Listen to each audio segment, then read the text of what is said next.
అచలి విద్యుత్ నగర్ సర్కిల్లో అచలి హాస్పిటల్ ఈరోజు ప్రారంభోత్సవం చేశారు. మనతో డాక్టర్ బ్రహ్మరా గారు ఉన్నారు. ఆమెను అడిగి అసలు డాక్టర్స్ అంటే కూడా చాలామందికి సమాజంలో గౌరవం ఉన్న వాళ్ళు ఉన్నారు, కొంతమంది చిన్న చిన్న మచ్చ ఉన్న వాళ్ళు కూడా ఉన్నారు. కానీ బ్రహ్మరా గారు ఏ కోవకు చెందినవారు, అసలు ప్రజలకు ఏ విధంగా ట్రీట్ చేస్తారు, ప్రజలకు ఏ విధంగా సహాయపడతారు, లేకపోతే ఎవరన్నా పళ్ళ సమస్యలతో వచ్చిన వాళ్ళకి మేడం చెప్పండి. నేను కర్నూలు పుల్లారెడ్డి కాలేజ్లో బీడిఎస్ చేశానండి. 2013 బ్యాచ్ నాది. సో 18లో అయిపోయింది బీడిఎస్. యాక్చువల్లీ ఎండిఎస్ చేయాల్సింది, సో కొన్ని ఫ్యామిలీ ఇష్యూస్ వల్ల చేయలేకపోయాను అనమాట.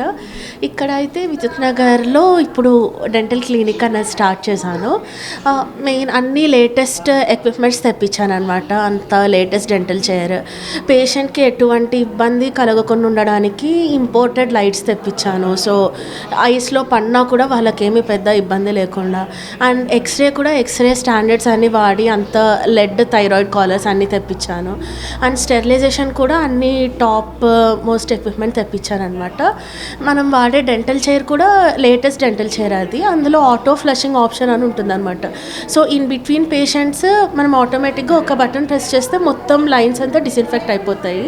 సో అలాంటి లేటెస్ట్వి తెప్పించారనమాట. మెయిన్ మోటో ఏంటంటే నా క్లినిక్ వచ్చిన పేషెంట్కి వాళ్ళ ప్రాబ్లం తగ్గాలి అండ్ కొత్త ప్రాబ్లమ్స్ రాకూడదు మన వల్ల. సో అందువల్ల స్టెరిలైజేషన్లో మాత్రం చాలా మంచి కేర్ తీసుకున్నాను.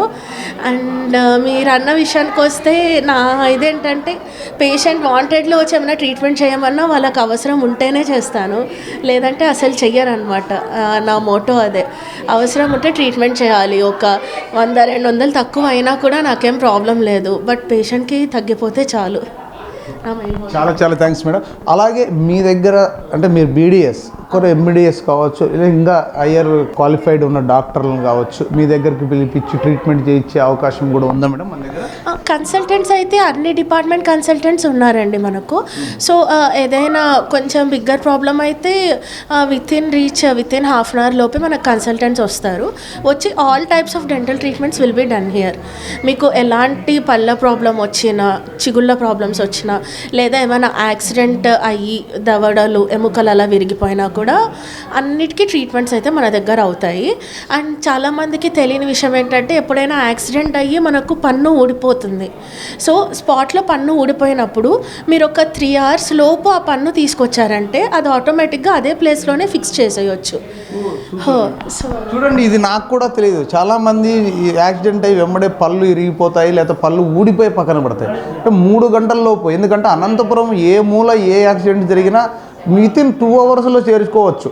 ఆ విధంగా ఆ పండు కనుక తీసుకొని వస్తే దాన్ని అదే ప్లేస్లో పెట్టి నీట్గా సెట్ చేయొచ్చు. ఎందుకంటే ఒరిజినల్ పండు నిజంగా డైమండ్ లాంటిది. అది ఆర్టిఫిషియల్గా ఎంత పెట్టినా కూడా దానికి సాటి రాదు. అందుకని చాలామందికి పోతే పోయింది కదా ఒరిజినల్ పండు, ఇంకోటి ఆర్టిఫిషియల్గా కట్టించుకోవచ్చు కదా అనుకుంటున్నారు. నో, ఇది తప్పు. నాకు కూడా తెలియదు. ఈరోజు మేడం గారి ద్వారా మిల్క్లో పెట్టి తీసుకొని రావాలి ఆ టూత్ని. మిల్క్లో పెట్టి ఆ టూత్ తీసుకొని వస్తే మనం అదే రీఇంప్లాంట్ చేసే ఛాన్స్ ఉంటుంది. 1 hour లోపు అయితే బెస్ట్ రిజల్ట్స్ ఉంటాయి.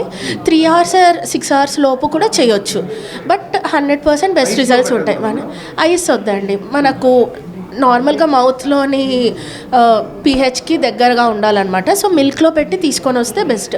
మనకు ఎక్కడైనా మిల్క్ దొరుకుతుంది కదా, సో పాలలో పెట్టి తీసుకొచ్చారంటే 1 hour లోపు అయితే ఇంకా బెస్ట్ రిజల్ట్స్ ఉంటాయి. మనకు 3 hours లోపు కూడా తేవచ్చు.